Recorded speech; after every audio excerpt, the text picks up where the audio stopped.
الحمد لله رب العالمين والصلاة والسلام على رسوله الكريم وعلى آله وأصحابه أجمعين أما بعد فأعوذ بالله من الشيطان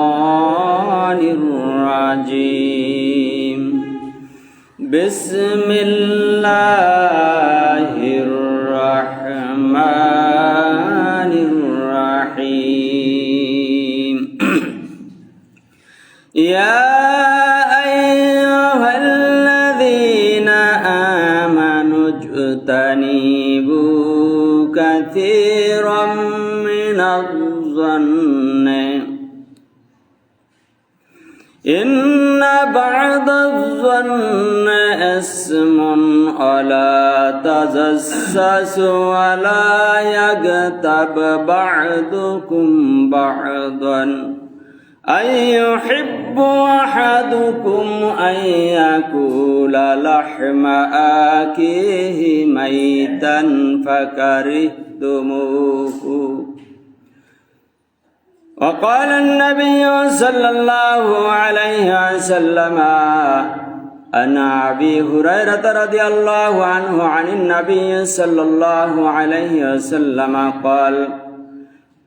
قال النبي صلى الله عليه وسلم قال ينزل ربنا تبارك وتعالى كل ليلة إلى السماء الدنيا حين يبقى ثلث الليل الآخر متفق عليه وقال تعالى في شان حبيبه مخبرا وآمرا إن الله وملائكته يصلون على النبي يا أيها الذين آمنوا صلوا عليه وسلموا تسليما اللهم صل على سيدنا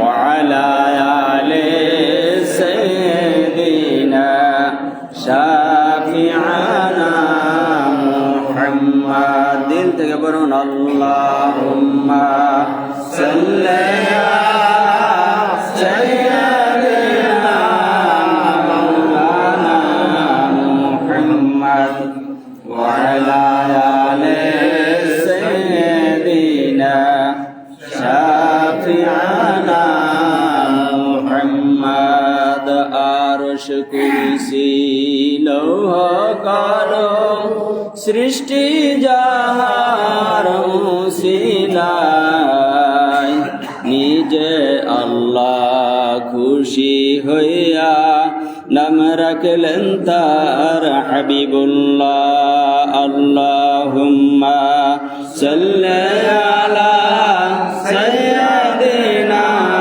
মাওলানা মুহাম্মদ ওয়া আলা আলি سيدنا شافعنا محمد لا إله إلا الله لا إله إلا الله لا إله إلا الله لا إله إلا الله محمد رسول الله সাল্লাল্লাহু আলাইহি ওয়াসাল্লাম। সম্মানিত অতিথিবৃন্দ, মুসল্লিয়ানে কেরাম, যুবকবৃন্দ, ছোট্ট ছোট্ট সোনামণিরা, ইউটিউব, ফেসবুক ভিউয়ার সহ দেশ বিদেশ থেকে যারা দেখছেন সকলকে জানাই আমার আন্তরিক সালাম ও মুবারকবাদ। আসসালামু আলাইকুম ওয়া রাহমাতুল্লাহি ওয়া বারাকাতুহু। আপনারা সবাই কেমন আছেন? দীর্ঘ একটা সপ্তাহ পেরিয়ে গত জুমা পড়াইছি। আমি নিজেও কল্পনা করি না যে এই জুমা পড়াতে পারবো। আসলে এরকম একটা চিন্তা চেতনা নিয়ে যদি আমরা চলি, আমাদের দ্বারা গুনাহ কম হবে না বেশি হবে? আমরা যে আছি, বেঁচে আছি, সুস্থ আছি, এই জান্নাতের ফুল বাগিচায় এসে বসার তৌফিক দিয়েছেন, এত সুন্দর মসজিদ দেখার তৌফিক যিনি দান করেছেন, তাকে কিচ্ছু দেওয়া লাগবে না, দিল থেকে একটু শুকরিয়া আদায় করে বলুন না আলহামদুলিল্লাহ। সম্মানিত অতিথিবৃন্দ, আসলে তো আমরা জুমায় বয়ান করি, প্রত্যেকটা জুমায় রসুল পাক সাল্লাল্লাহু আলাইহি ওয়াসাল্লাম এমনভাবে বয়ান করতেন যে ওই সপ্তাহে বা ওই সময়ের প্রেক্ষাপটে যে কথাগুলা দরকার এগুলা নিয়ে রসুল আলোচনা করেছেন, বলুন না সুবহানাল্লাহ। ঠিক তেমনি ভাবে আজকে যদি আপনারা জানেন, আমি একজন ব্যবসায়ী করি নাই, বাড়ির সবাই অসুস্থ, ছেলেটাও অসুস্থ, ডাক্তার দেখাইছি, সব মিলাই 1 টাকাও বিক্রি করি নাই, খুব তাড়াহুড়ার মধ্যে এসেছি, তারপর যথাসময়ে আসার চেষ্টা করছি। কিন্তু দুঃখ একটা যে আপনারা সবাই আসতে পারেন না আগেভাগে। আমি কোনো ব্যবসায়ী করি না, তারপরও যথাসময়ে আসার চেষ্টা করছি। আপনারা সময়ের গুরুত্ব দেবেন, সময়ের গুরুত্ব, সময়ের কাজ সময়ে না করলে কিন্তু আমরা ওই সময়টা আর ফিরে পাবো না। আসরের নামাজ আজকে না পড়লে সামনে কি এই আসর আর পাওয়া যাবে? জীবন থেকে একটা দিন হারিয়ে গেল, অক্ত হারিয়ে গেল। ঠিক তেমনি মুহূর্তে আমি চিন্তা করলাম যে এই সপ্তাহের গুরুত্বপূর্ণ আলোচনা কি করা যায়। তখন চিন্তা করলাম সূরা হুজরাতের একটা আয়াত নিয়ে আমি কথা বলার চেষ্টা করব, ইল্লা মাশা আল্লাহ। আল্লাহ তাআলা যেন এই আয়াতের উপরে কিছু সহি কথা বলার এবং আমাকেও আমল করার, আপনাদেরকেও আমল করার তৌফিক দান করে। সকলে বলুন না আমিন। রব্বিশ রাহ লি সাদরি ওয়া ইয়াসসির লি আমরি ওয়াহলুল উকদাতাম মিন লিসানি ইয়াফকাহু কওলি।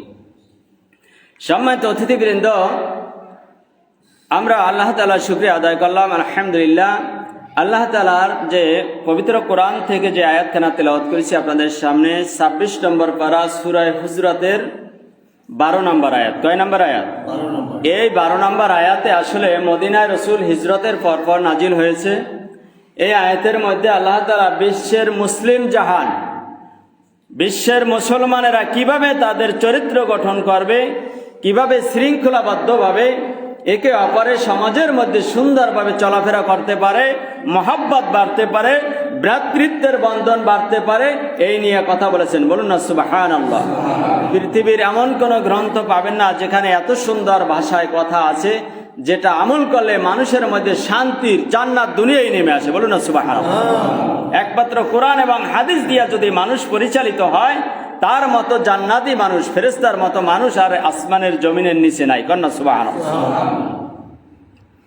আমরা কিভাবে চলবো, কিভাবে কথা বলবো, কিভাবে আমরা মানুষের সাথে সুসম্পর্ক রাখবো, সমস্ত কথা আল্লাহ রাব্বুল আলামিন কোরআনের মধ্যে রেকর্ড করে দিয়েছেন। মানুষ যখন একে অপরের সাথে শত্রুতা বাড়ছে, মারামারি মারছে, দাঙ্গা হাঙ্গামা মারছে, এর বিরুদ্ধে এর পিছনে একটা কারণ আছে কি নাই? আপনি একটা কাজ করেন নাই, আমি পিছনে বসে বললাম, তুমি কি জানো বুঝলু ভাই, তোমার পিছনে অমুক লোকটা তোমার ক্ষতি করছে? তুমি কি জানো তোমার পিছনে এই লোকটা এইটা করছে? তোমার পিছনে তোমার ভোট নষ্ট করতেছে। আমি রাজনীতির কথা কখনোই এই মসজিদে বলি না, এখনো বলবো না, কিন্তু বোঝানোর জন্য কিছু কথা বলার দরকার আছে না নাই? কোরআন তো শুধু মসজিদের মধ্যে সীমাবদ্ধ না, দুনিয়ার সমস্ত কাজ কর্ম, লেনদেন, ওঠা বসা সব আছে কোথায়? কোরআনে। এই যে জ্ঞানজাম লাগাইয়া দেওয়া, এটা আল্লাহ পছন্দ করে না। আল্লাহ চায় আমি হাত দিয়া মানুষ বানাইছি, খলাকতুহু বিয়াদিয়া, নিজের কুদরতি হাত দিয়া মানুষ বানাইছি, এরা আবার সমাজের মধ্যে একবারে ভাইয়ের মতো কাঁধে কাঁধ মিলাই চলুক, কোনো মারামারি না থাকুক। কন্যা সুবহানাল্লাহ। ঠিক সেই সময় আল্লাহ আয়াত নাজিল করে দিলেন, রসুলের কাছে সংবাদ জিবরিলের মাধ্যমে আয়াতখানা নাজিল করে আল্লাহ জানিয়ে দিলেন, ইয়া আইয়ুহাল্লাযীনা আমানু জুতানিবু কাসীরাম মিনাজ-যন্নি। বলুন আল্লাহু আকবার। আল্লাহ বলেন, হে রাসূল, দুনিয়ার মানুষকে আপনি সুসংবাদ জানাইয়া দেন, একে অপরকে যেন তারা বেশি বেশি সন্দেহভাজন না করে, ধারণা না করে। আছে না নাই? গড়ি চলে গেছে, আমার গড়ি পাই না, কিন্তু গড়ি গোসল করতে গেছি, পুকুরের গাডলায় রাখছি, নিয়ে গেছে মুসাফিরে, ঘরে যাইয়ে সবাই পিটায়, আবার বলে না ওই বাড়ির ছেলেটারে দেখছিলাম এইখানে ঘুরে গেছে, ধরে সেটারও। আছে না নাই কথা বলেন? এই যে সমাজের মধ্যে বিশৃঙ্খলা, মারামারি, আল্লাহ তাআলা চায় না, এটা হবে না। এই অধিক ধারণা থেকে তোমরা বিরত থাকবা, কারণ কাউকে কিছু বলতে হলে তার সাক্ষী প্রমাণ লাগবে। কি লাগবে? বলছে অমুকের বউ মুখের সাথে জেনা করছে, সাক্ষী নাই, প্রমাণ নাই, তালাক। আছে না নাই কথা বলে? এই যে একটা বিশৃঙ্খলা সৃষ্টি করা সমাজের মধ্যে আল্লাহ এটা হারাম ঘোষণা করছে। কন্যা আল্লাহু আকবার। এটা আমাদের মানা কি? কোরআনের আয়াত, ফরজ, যেখানে আল্লাহ নিষেধ করেছে। এটা মানা কি? মনে রাখবেন, ইবাদত কাকে বলে? আল্লাহর আদেশ, যেটা আল্লাহ আদেশ করছে করতে বলেছে সেইগুলা করা, আর যেগুলো নিষেধ করেছে এগুলা থেকে ফিরে থাকা। আল্লাহ রাসূল যেগুলা বলছে এটার নাম ইবাদত। তার নাম কি? এখানে আল্লাহ বলছে ইয়া আইয়ুহাল্লাযীনা আমানু জতানিবু কাসীরাম মিনাজ জন্নি ইন্না বাদাজ জন্নি ইসমুন। কারণ কিছু কিছু ধারণা গুনাহের কারণ হয়। কথা কার? কিছু কিছু ধারণা গুনাহের কারণ হয়। আমারে ধারণা করছেন, ওনারে ধারণা করছেন, আসলে উনি ঘড়ি নাই, ঘরের এই যে আমাদের ব্যাটারি চুরি করে নাই, মাইক নাই, অথচ তারা ধরে মারলাম, ফাঁসি দিয়ে দিলাম, জেলখানায় দিলাম, এটা গুনাহ হয় নাই? আপনার সাক্ষী প্রমাণ নাই, আপনি দেখেন নাই, আন্দাজে একজনের মারছেন, ওনার কলিজায় আঘাত লাগছে না? কষ্ট পাইছে না? সমাজের কাছে অপমানিত হয় নাই? আমি আপনার ভোটার, অথচ এমন গিরিঙ্গিবাজ যাইয়ে কইছে যে ও আপনার ভোট নষ্ট করে, এরপর মায়ের ধরে আছে না নাই?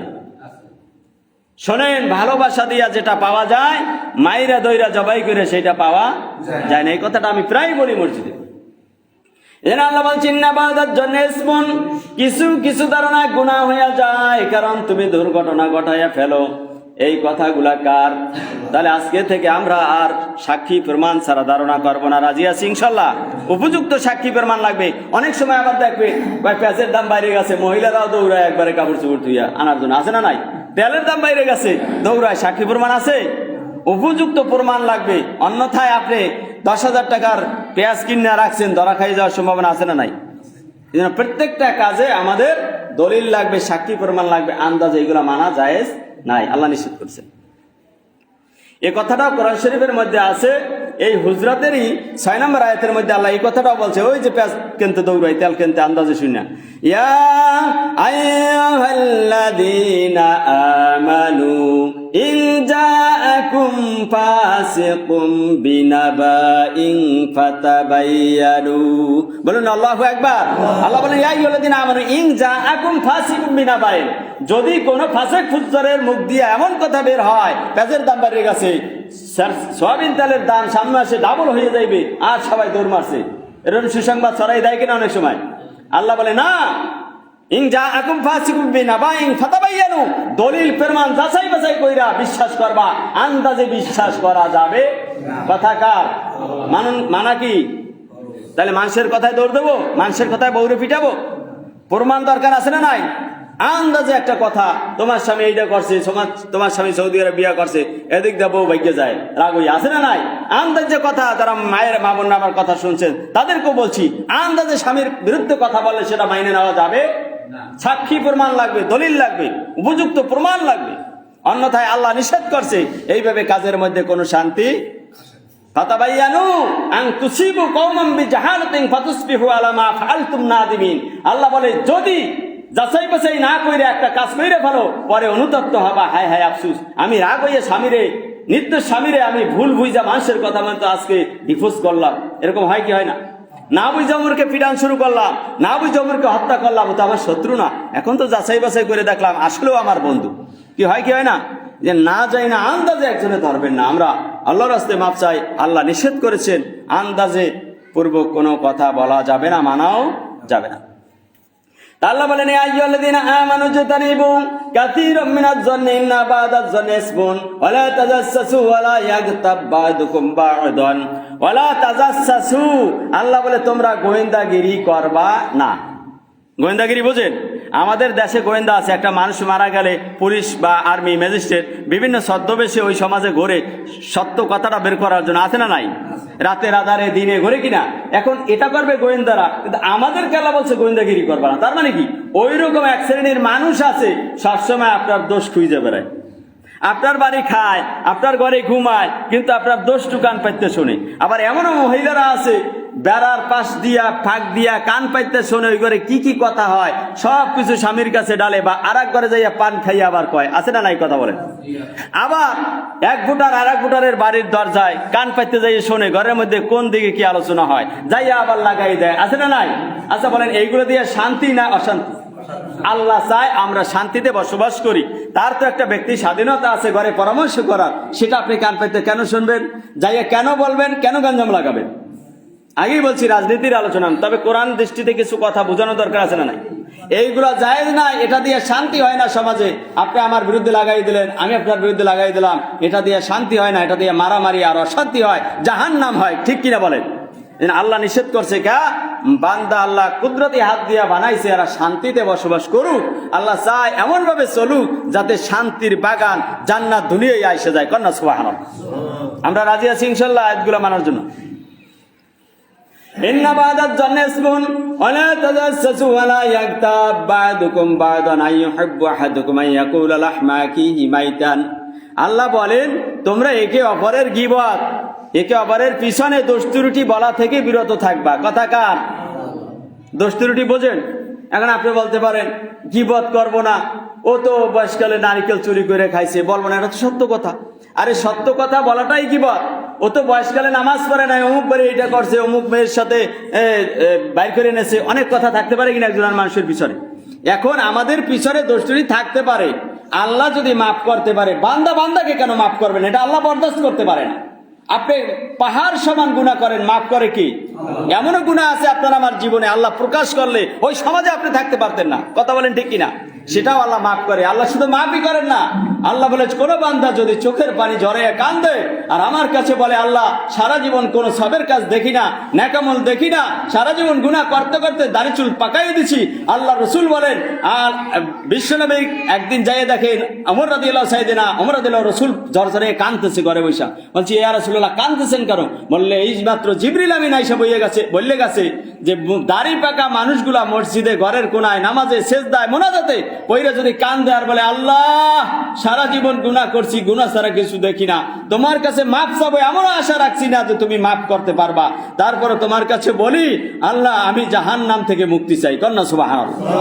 আল্লাহ রসুল বলেন সাথে সাথে আল্লাহর জিবরাইল বলেছেন যে আল্লাহ সুসংবাদ দিয়েছে এইরকম হু হু কইরা যাই মুরব্বিরা দাড়ি পাকা মানুষগুলা কান্দে সারা জীবন গুনার কাজ করছি, ভালো কাজ করতে পারি না, জাহান্নাম থেকে মুক্তি চাই। আল্লাহ বলেন ওই বান্দাগুলারে মাফ না করলে আমি কষ্ট পাই, লজ্জা পাই। কন্যা সুবহানাল্লাহ। তাহলে এই বান্দারা এরপরও ওমর রাদিয়াল্লাহু বলল এটা তো সুসংবাদ, আপনি কাঁদবেন কেন? মানে আমি কান্দি এই জন্য, তারপর আমি দেখছি যে দাড়ি পাকা মানুষগুলোর জন্য আল্লাহ কষ্ট পায় মাফটা কইরা, সেই মানুষগুলো সব সময় 24 ঘন্টা গুনার মধ্যে লাফাচ্ছে। কিসের মধ্যে? এই চিন্তায় কান্দি যাদের জন্য আল্লাহ কান্দে, অথচ আল্লাহর জন্য তারা কান্দে। তাদের টনক নড়ে না এখনো, নাতিকে কবরে রাখছে, বউরে কবরে রাখছে, ছেলেরে কবরে রাখছে, তারপরও বাবার টনক নড়ে না। আছে না নাই? সময় তো শুধু আমাদেরকে টনক নাড়াতে হবে, ভালোর রাস্তায় আসতে হবে, জান্নাতের রাস্তায় আসতে হবে। আমরা হায়াতে বেঁচে থাকতে আমাদেরকে তওবা করতে হবে। এই জন্য আল্লাহ বলেছেন তোমরা একে অপরের দোষ ত্রুটি বলবা না, পিছনে হাজারো অপরাধ করতে পারে, ওরে মাফ করে আমি আল্লাহ যদি দিতে পারি, তুমি কেন আর দোষ ত্রুটি চায়ের দোকানে বিভিন্ন রাস্তার মোড়ে মোড়ে বৈশা আড্ডায় বৈশা একজনের দোষ আর একজনের কাছে বলো। ওই দোষটা যে তুমি বলেছো ওই লোকটা যদি কখনো শুনতে পায় কষ্ট পাবে। কিভাবে? ড্যাশ দিয়ে ঘুমালে কিন্তু উজু থাকে না, এলা মাসলা যে মানবেন সোজা হয়ে বসেন, ড্যাশ দিলে উজু যায়। এখন আল্লাহর বলেন যে তোমরা একে অপরের দোষ ত্রুটি বলবা না, এটা বললে কেমন গুনাহ? আল্লাহ বলছে কোরআন শরীফের মধ্যে যে ওয়ালা ইয়াগতাব বা'দুকুম বা'দান আইয়ুহিব্বু আহাদুকুম আইয়াকুলা লাহমা আখিহি মাইতান। লাহমান মানে কি? এখানে অনেক সৌদিয়ানরা আছে, গোশত। লাহমান অর্থ কি? আখিন মানে ভাই। তোমরা এক মরা ভাইয়ের মাইতান, মরা ভাইয়ের গোশত খাইতে কি পছন্দ করো? ফাঁকারে তুমি অবশ্যই তোমরা পছন্দ করবা। যদি মরা ভাইয়ের গোশত হিংস্র বাঘ শিয়াল যেভাবে সিরে সিরে খায়, এইভাবে চোখের সামনে মরা ভাইয়ের গোশত যদি সিরে সিরা খাইতে পারো, এতে কত বড় গুনাহ বলেন? আল্লাহ বলে এইরকম গুনাহ তোমার আমল নামায় লেখা হবে যদি গীবত করো। কন্যা নাউজুবিল্লাহ। তাহলে এটা কি ছোটখাটো গুনাহ না বড় গুনাহ? চলতে পারেন ইচ্ছা মতো, কারণ মানুষ আশরাফুল মাখলুকাত, আল্লাহ ব্যক্তি স্বাধীনতা দিয়ে আমাদেরকে সৃষ্টি করছে, কিন্তু বিচার হবে একদিন কিয়ামতের মাঠে। কন্যা সুবহানাল্লাহ। আমরা ইচ্ছা মতো চলতে পারবো আমার ইচ্ছায়, আমার ব্যক্তি স্বাধীনতায়, কিন্তু এটা কিয়ামতে আর চলবে না, কারণ আল্লাহ এই স্বাধীনতা দিয়েছে। এই জন্য আমরা হচ্ছি সম্মানিত জাতি। কন্যা সুবহানাল্লাহ।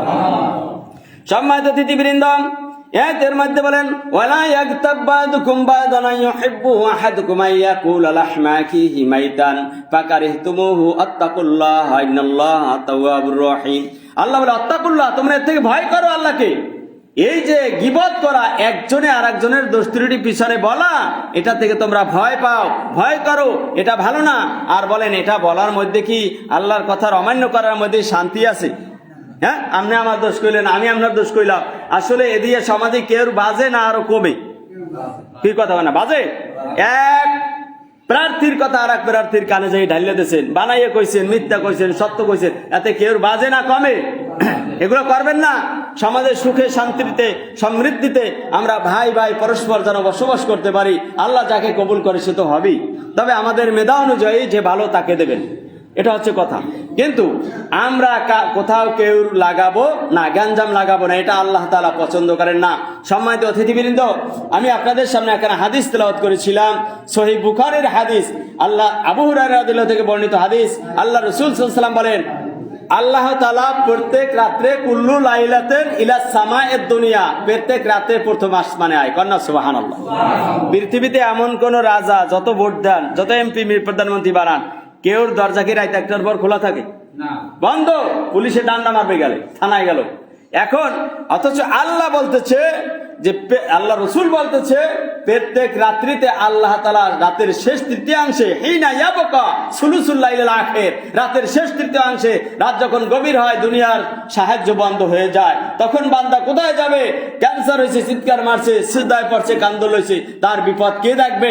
আমি তো পৃথিবীর সমস্ত রাজার রাজা, আমি তখন প্রথম আসমানে নেমে আসি, বান্দাদের কাছে আর ডাকি, বান্দা কার কি লাগবে বল। কন্যা সুবহানাল্লাহ। ينزل ربنا تبارك وتعالى كل ليلة إلى السماء الدنيا حين يبقى ثلث الليل الآخر, রাতের শেষ তৃতীয়াংশে আমি প্রথম আসমানে ফেরেশতাদেরকে নিয়ে বসে যাই, আর তাকায় দেখি কোন বাড়ির কোন মহিলা কান্দে, কোন পুরুষটা কান্দে, কার কি অভাব আছে, কার কি সমস্যা আছে, ও গুনার জন্য কান্দে কিনা, বিদেশে সন্তান আছে সন্তানের জন্য কান্দে কিনা, মা মারা গেছে, বাবা মারা গেছে, কার মাগফিরাতের জন্য কান্দে, গুনার ভয়তে কান্দে। আমি আল্লাহ তাআলা ডাক দিয়া বলি, দেখ দেখ ফেরেশতারা ওরা কান্দে কেন? ফেরেশতারা বলে, আল্লাহ আপনি তো দেখতেছেন ওরা কেন কান্দে।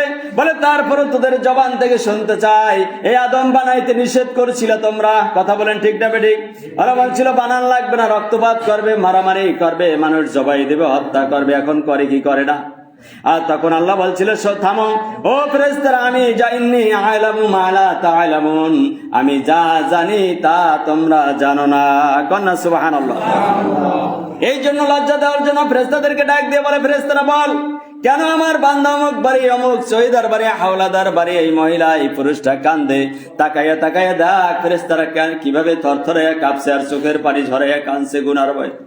তখন ফেরেশতারা বলে, আল্লাহ তোমার ভয়তে কান্দে, তোমার জাহান্নামের ভয়তে কান্দে, জীবন বরবাদ করে দিয়েছে, অন্ধকার মাটির কবরে সাদা কবর পয়রা কেমনে থাকবে ওরা, সেই ভয়তে কাঁদছে। তখন আল্লাহ বলে, শোন শোন, ওরা আমার জান্নাত দেখছে, বলে না আল্লাহ জান্নাত দেখে নাই। জাহান্নাম দেখছে, না তাও দেখে নাই। আমি আল্লাহ যে এত বড় এত মহান, আমাকে দেখছে, বলে না আল্লাহ তাও দেখে নাই। তখন আল্লাহ বলে, শোন, এই মানুষগুলো আমাকে না দেখে ঠান্ডা পানি দিয়ে উঁচু করে যেমনি ভাবে কাঁদতেছে আর নামাজ পড়তেছে, কোরআন তেলাওয়াত করতেছে, জিকির করছে, চোখের পানি ঝরাইছে, আমি আল্লাহর আরশ আজিমের দরিয়ায় জোশ লেগে গেছে, আমি আল্লাহ রাব্বুল আলামিনের রহমতের দরিয়ায় জোশ লেগেছে। আমি তোমাদেরকে সাক্ষী রেখে বললাম, এই ক্রন্দনরত সমস্ত বান্দা বান্দি গুলারে বিনা হিসাবে আমি আল্লাহ মাফ করে দিলাম। কন্যা সুবহানাল্লাহ। এজন্য চোখের পানি ঝরানোর দরকার আছে না নাই? শবে বরাত আসছে, বেশি বেশি কান্নাকাটি করা লাগবে। লাইলাতুল এই যে শবে বরাতের নামাজ যে আমাদের মঙ্গলবার দিনগত রাত্রে, সম্ভবত আরবি মাস, ইংরেজিতে হলো 3রা ফেব্রুয়ারি রোজ মঙ্গলবার, এবং আরবি হচ্ছে 14ই শাবান দিনগত রাত্রে, মঙ্গলবার দিনগত রাত্রে সম্ভবত ইনশাআল্লাহ আমাদের এখানে শবে বরাতের নামাজ অনুষ্ঠিত হবে। এই শবে বরাতের মাসে, শাবান মাসে আল্লাহ রাসূল সবচেয়ে বেশি বেশি নফল রোজা রাখছে। কন্যা সুবহানাল্লাহ। সবচেয়ে বেশি বেশি দান সদকা নফল রোজা রাখছে, নামাজ পড়ছে, রোজা রাখছে। এই মাসে মা বোনরা সহ আমাদের যারা আছে বেশি বেশি নফল রোজা রাখতে বলবেন, যাদের সাধ্যগুলা রাখবেন, এবং দান সদকার হাত আমরা বাড়িয়ে দেব, মানুষের সাথে সদাচরণ করব, আমরা নির্বাচনকে কেন্দ্র করে কোনো গুনার দিকে পা বাড়াবো না। রাজি আছি আমরা সবাই? আজকের আয়াতটা এখন বর্তমানের প্রেক্ষাপটের সাথে মিল আছে কিনা আপনারা বলেন। আমি চিন্তা করছি, পথে পথে এটার উপরে আলোচনা করছি। আমার দীর্ঘদিনের কোনো জল্পনা না, আজকের জল্পনা দিয়েই কথা বললাম। আমাকে সহ আপনাদেরকে যেন আল্লাহ তাআলা এই আলোচনার উপরে আমল করার তৌফিক দান করে, সকল বলেন আমিন।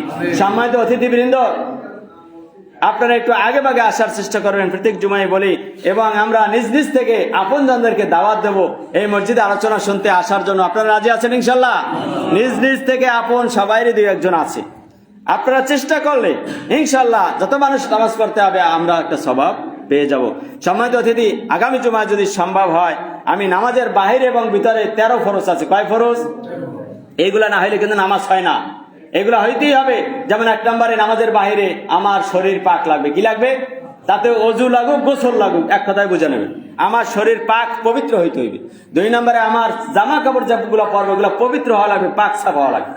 3 নম্বরে এই যে জমিনে নামাজ পড়বো ওই জায়গাটা পবিত্র লাগবে। গু মুত প্রসাবের মধ্যে নামাজ পড়লে হবে? এরপরে সতর ডাকা লাগবে, এই যে সতর হাঁটুর নিচে কাপড় থাকা লাগবে। এরপর কেবলামুখী হয়ে দাঁড়ানো লাগবে, নিয়ত করা লাগবে, অক্তমত নামাজ পড়া লাগবে। এই 7 ফরজ। কয় ফরজ? এই 7টার একটা যদি বাদ যায় আপনার নামাজ হবে না। এখন এই যে কাপড় চোপড় পাক, এইটা সবচেয়ে কিন্তু বেশি স্যাক্রিফাইস, সবচেয়ে সাবধান থাকতে হবে। আমরা প্রস্রাব করতে যাই, সিটটা কোনা আসতে পারে। এর জন্য সবচেয়ে উত্তম হলো যেই পোশাক পইরা পায়খানায় যায়, ইস্তিনজায় যায়, ওই পোশাকটা চেঞ্জ করে আর একটা পোশাক পইরা নামাজ পড়া উত্তম। ঠিক কিনা বলেন? কারণ এমনও পানির কণা আসতে পারে যেগুলো আমরা চোখে দেখি। পায়খানা দিয়া প্রস্রাব করে অনেক সময় আমরা কোনো মতে সাইরে শুইরে উজু করে নামাজ পড়ি। আর অজুর জায়গাগুলো যদি কোথাও ফাঁক থাকে অজু হবে?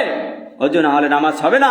চায়ের বোড়া সুন্দর করে না বানলে যেমন মাছ ভাজে না, ঠিক তেমনি নামাজের আগে যে কাজগুলো আছে এইগুলো সুন্দরভাবে করার চেষ্টা করব।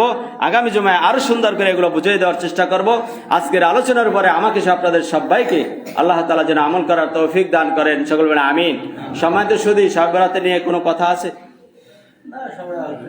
শবে বরাতে নামাজ হবে।